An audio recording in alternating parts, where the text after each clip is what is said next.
Hello, chemistry students. Today we're going to be talking about combustion and calorimetry. Combustion is a type of chemical reaction, and calorimetry is a process for measuring energy released in chemical reactions.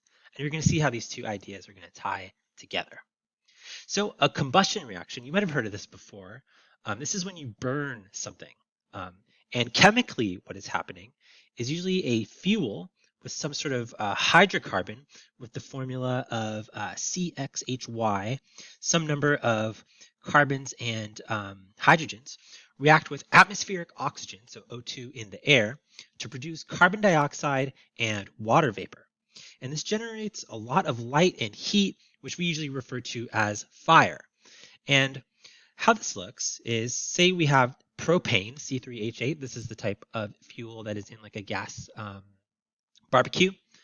It's going to react with oxygen to make CO2 and water. And you can see I've already balanced this. And it's going to produce a bunch of energy because combustion reactions are usually exothermic. But like most exothermic reactions, it's still going to have an activation energy that it needs to heat, or it's going to need to achieve to get over the like hump, if you remember those diagrams. And that's usually whatever spark you need to get the stove going. Same thing with a gas stove in your house. So let's say we wanted to balance the equation for the combustion of ethane, which is another type of fuel, another type of hydrocarbon. So here we have C2H6 plus O2 making CO2 and water. The one thing that is convenient about combustion reactions is the only thing that's ever really going to change is the identity of the fuel and the coefficients of the equation. It's always going to be plus oxygen, and the products are always going to be CO2 and water. So let's start by adding coefficients to the products to make sure that we can balance the carbon and the hydrogen. So we have 2 carbons over here and 6 hydrogens. So we're going to put a 2 in front of the CO2. And we're going to put a 3 in front of the H2O so that we can get 2 carbons and 6 hydrogens respectively. Now, you'll notice that this ends up making 7 oxygens because we have 2 times 2, 4 plus 3. And we're not going to be able to get 7 on the reactant side because we have O2. It's always going to need to be an even number. So the trick here is we can double everything. And what's that going to look like is we're going to have 2 C2H6 making 4 CO2s and 6 H2Os. Because then if I look at my oxygens on the product side, now I have 4 times 2, 8 plus 6, 14. Now I can make 14 over here by putting a 7 in front. And now we'll have a balanced combustion reaction. This like trick I did here to balance this is usually going to be necessary to balance combustion reactions with hydrocarbons that have an even number of carbons and hydrogens. But for things like the propane, you're not really going to need to apply this trick. Though I do recommend when you're balancing a combustion reaction that you kind of start with the same general idea of balancing the carbon and hydrogen first, and then adding a coefficient to the oxygen last. All right, so burning fuels, as you might know, in an industrial society is a great source of energy. But it's helpful to know how much energy can be produced by a certain amount of fuel and based off of a certain type of fuel. And this is usually related to the enthalpy change in the reaction diagram for the energy. So we talked about this before, but we have our starting energy of our reactants, our final energy of our products. It needs to get over this hump, which is going to be the activation energy, whatever spark it needs to get going.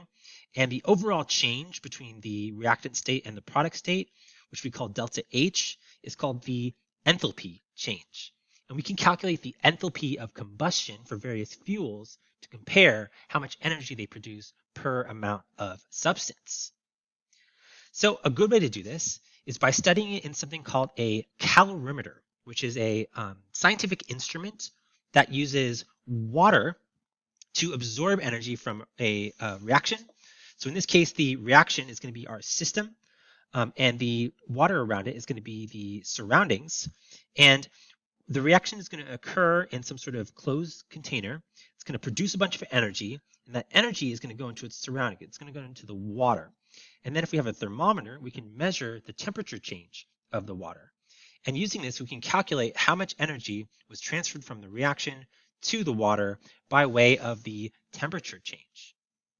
And in order to figure out how much energy the water is going to absorb or release from the process, we're going to need to know something called the specific heat of water.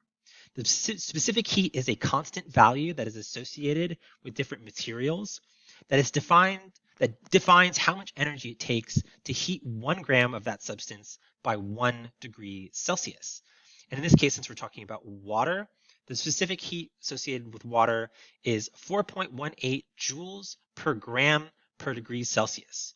So what that means is for a gram of water to be heated 1 degree Celsius, it's going to take 4.18 joules of energy. Now, another energy unit that is used is calories. This might sound familiar to you in terms of food. Calories is also a type of measurement of energy. And when we're relating calories to things, you might think about calories on a food label. Those are usually capital C calories, which are equal to a kilocalorie, which is equal to 1,000 lowercase calories. And this might tell you that you need a lot of energy to survive in the world, and that is true. Human bodies take a ton of energy to do all of their various biochemical processes. And if you ever need to relate the two, 1 lowercase c calorie is equal to 4.18 joules. But in terms of specific heats of different materials, certain materials take more energy to heat than others. For example, in this diagram here, we have gold and water. And they are both being heated by the same energy source, but you can see the gold has shot up to 90 degrees Celsius, whereas the water is still around 20. That tells us that it takes a lot more energy to heat up water than it does gold. And that's because the specific heat of water is going to be higher. So, what do you think has a higher specific heat capacity, air or water? Well, I did a little demonstration of this. If I can get this video to start. Here I have a balloon with just air in it, and I add fire to it, and it pops instantly. Then I take a water balloon, and I use the same heat source, and you can see that nothing happens. And this tells us that water has a higher specific heat capacity than air does, because with the air, it wasn't able to put that heat anywhere. The heat went directly into the rubber and caused the balloon to pop. Whereas with the water balloon, it was able to absorb all of that energy, which prevented the heat from burning the rubber and then popping the balloon. So different materials have different specific heats and take different amounts of energy to heat the same amount. If we look at this graph, we can see that in terms of the energy transferred on a scale from 0 to 10, the different samples are increasing in temperature at different rates. You can see that it takes a lot less energy for the pink line to get to 8-degree temperature change, where it does for the red. But in most cases, we're going to be studying the heat capacity of water, which, as I mentioned earlier, is 4.18 joules per gram per degree Celsius. So keep that number in mind. So to calculate the amount of heat transferred in a chemical reaction, we want to use the following equation, where Q is equal to M times C times delta T, where Q represents the heat transferred in joules or calories. If this is a positive value, that means heat is being absorbed, and if it's a negative value, that means heat is being lost. The M is the mass of the substance being heated. In a lot of these cases, it's going to be the mass of the water that we're measuring the temperature change of, and not the mass of the fuel. And then C is the specific heat or the specific heat capacity of the material. In a lot of these cases, like I said, it's going to be water. So it's going to be 4.18 joules per gram per degree Celsius, or 1 calorie per gram per degree Celsius. And then finally, the delta T is the change in temperature. That's always going to be the final temperature minus the initial temperature. So for example, if we were burning a fuel and it heats 100 grams of water and the temperature goes up by 10 degrees, we can calculate the energy in the following manner.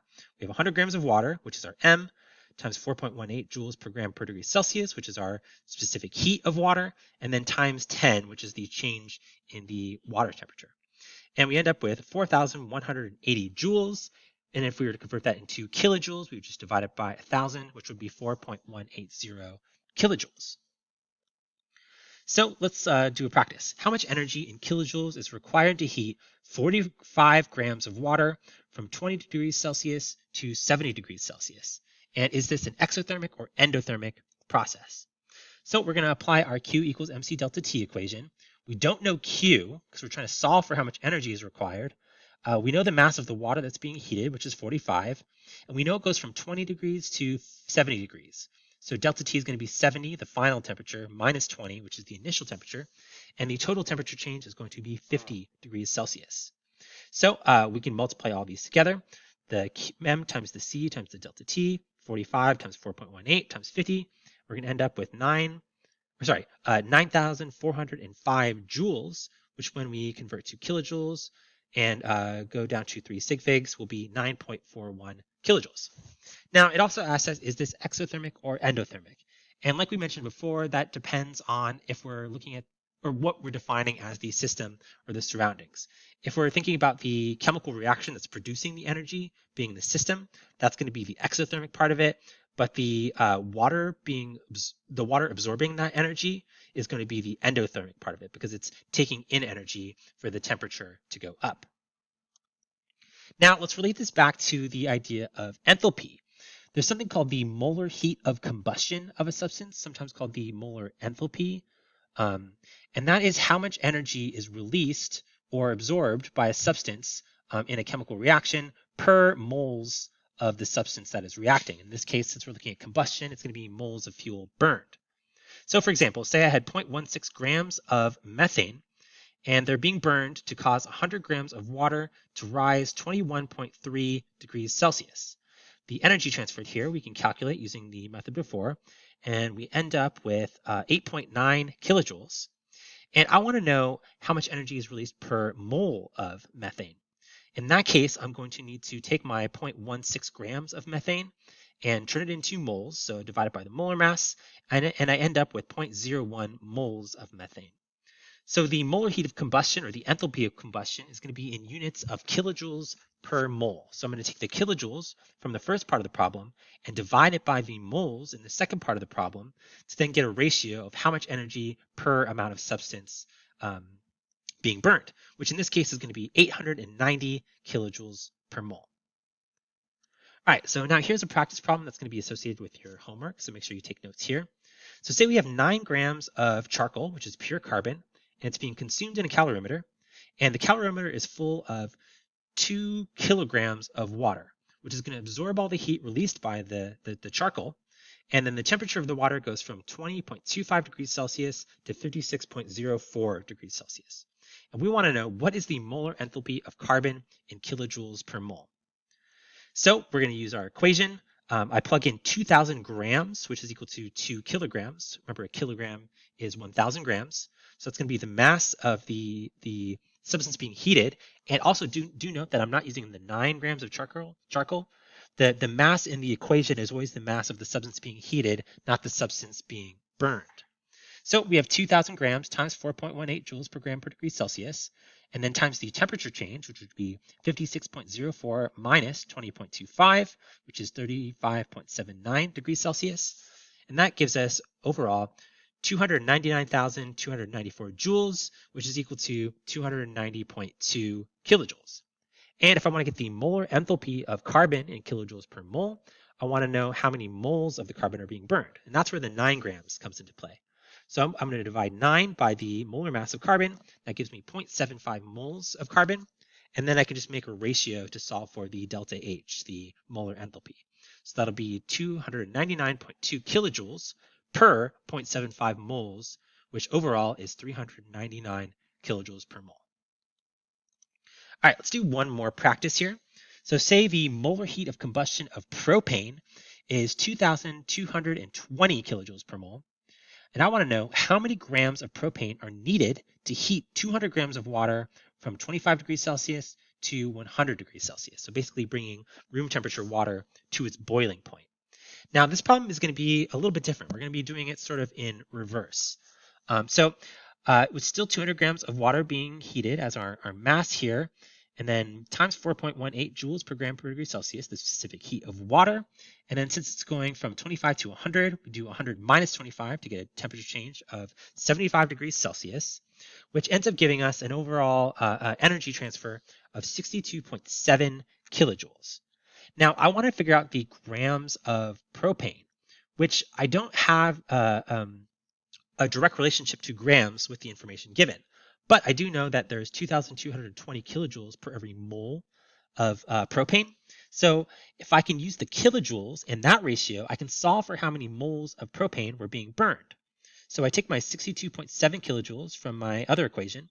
I divide that by the molar enthalpy to solve for the moles, which ends up being 0.02824 moles of propane. And now I can use those moles and the molar mass of propane, which is 44.1, to then calculate the total grams of propane that were burned in order to heat the water from 25 degrees to 100. And that will be all for today. So good luck on the homework.